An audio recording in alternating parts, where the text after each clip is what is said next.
What's that? Yeah, we just finished one-on-one interview. Where's Tracy?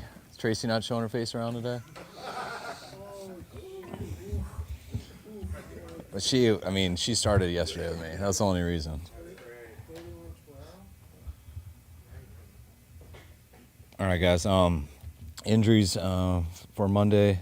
E-Tour will be out. D. Winters will be out. Huff is doubtful. Aaron Banks questionable. Christian questionable. Go ahead.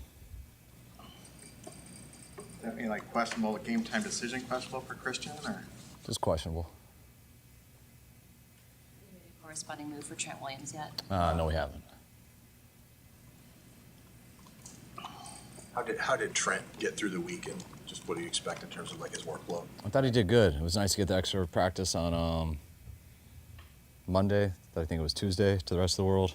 Then he's had these 3 days. Each day he's gotten more comfortable. He was obviously in shape and stuff, but it was good just to get back into hearing the cadence, coming off the ball, moving with other guys, and got better for him each day. Expect him to just be able to play the whole game like you normally would? We'll see. I'd like him to, but it's you gotta watch it. We gotta talk to him. It's always, I haven't done this too much with a tackle. You know, those are little O-linemen are different with rotating and stuff, like skill positions and everything. But it also seems weird to just watch Trent sitting on the sideline next to us. But that's something we'll be on top of throughout the game, and he'll be honest with us and how he feels. And I know Chris will be watching that a ton. Brandon's workload, do you think how much do you think he'll play? Don't know yet. I think he plays most of the game usually, and probably be surprised with that same amount, but he's in good shape. He's had a really good week. His soreness hasn't been too big after each practice. He's pushed it real hard, do some stuff extra after, and he looks good and he's ready to go. As far as Christian is concerned, he pulled his calf week 17 in Washington. Is this injury related to that one? I don't know if they're related, but I think it's similar.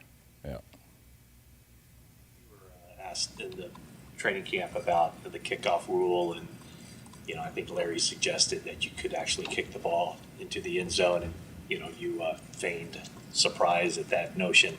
Are you surprised at all through the first two games of how the kickoff return hasn't been a factor? Not really. I think we were kind of expecting that. Just I think like you guys were too, and it's looked that way so far, and probably be surprised if it changed. What do you think of the Jets' corners? They don't travel their corners. Does it make it easier as a play caller when you know what side they're going to be on? It would if one of them wasn't very good. But they're both really good players. They got a real good nickel, so it's not much of a difference. What Robert Saleh is doing schematically, is it pretty similar to what he was doing here? Is it evolved at all? Everyone evolves a little bit, but it's very similar and very similar foundation, and it's really the same front, same coverages, so it's pretty much the same. How did Brock and BA kind of rebuild their chemistry this week? Well, him and Brandon Allen have been around each other all camp.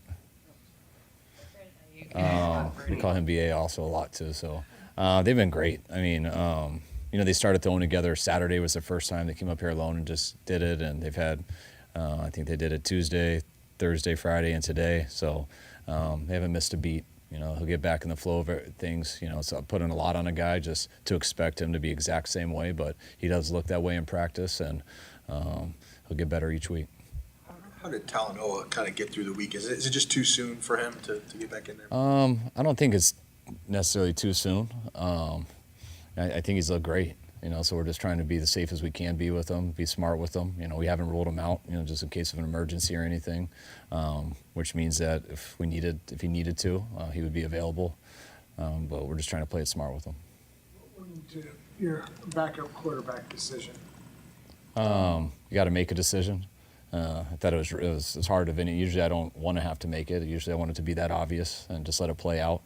But it was, Brandon had the head start just being here and stuff. Thought he did some better things in practice. I thought Josh really closed the gap in the games. And honestly, would have loved to have another week with him to have to decide. But you got to definitely list it one way since, the third one only comes in case of emergency. Brandon has a little more similarities to Brock and stuff, which I think made us lean that way, but it wasn't anything against Josh. It was really a tough decision, and we just had to make one. You said the other day before for now?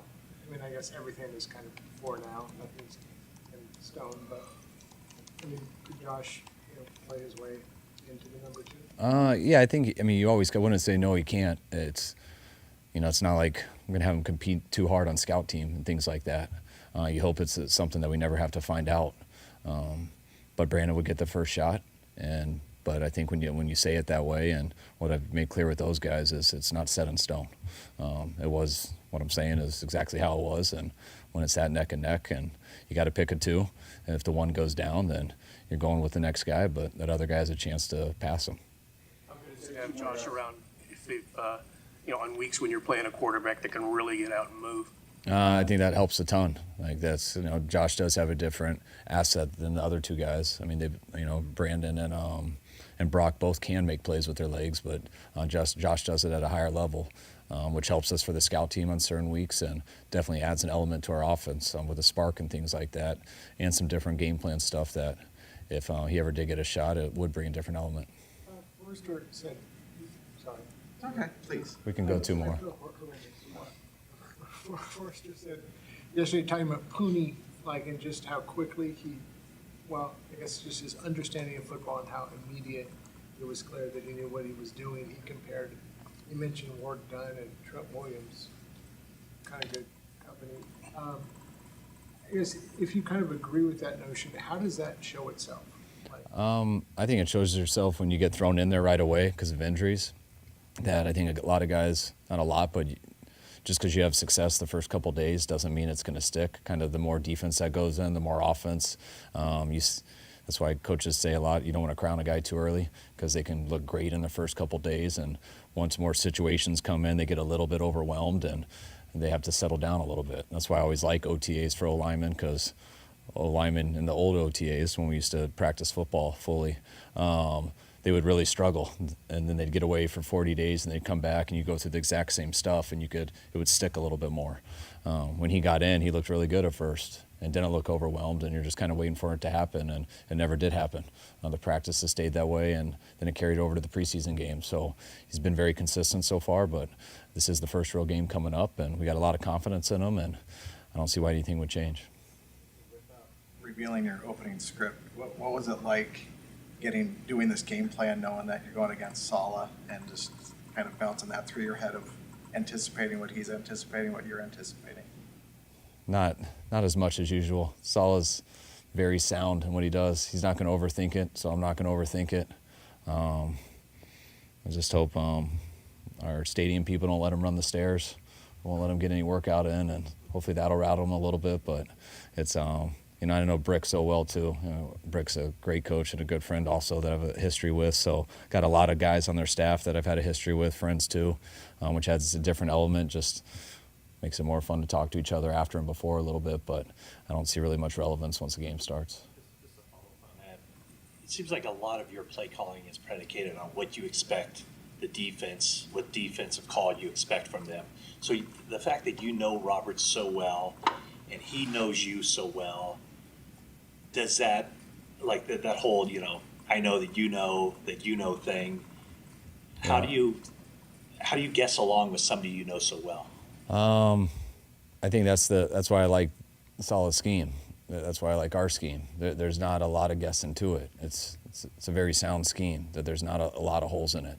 When you have to get, and if you have good players and you have a scheme that doesn't have a lot of holes, it's tough to expose it on offense. When you don't have very good players and you have a sound scheme, it's hard to stop people. So eventually you got to take risks. You got to do more things that make you vulnerable on defense that also are a problem for an offense, but it gives them a chance for big plays. And that's why I've always liked this type of scheme, because it's harder to go against, because they aren't as vulnerable, because they aren't as risky. That doesn't mean that they're scared to do it or by any means, just like us. But the goal is you don't want to have to be reckless on defense and give the offense a lot of opportunities for easy gashes. Make them work for everything. And then you can coach fundamentals. You can coach coming off the ball as a D-line. You can coach running and hitting, tackling, and make offenses work for every little thing they do. When you feel you don't have that type of scheme or you don't have the players to run that scheme, you got to get over aggressive as a play caller. You got to time it out perfectly, and there's a lot of risk, but there also is reward, and that's when the calls affect it a lot. When it's like this, you try to keep it as simple as possible and take care of the football and hope that the better football players take over. Thanks, guys.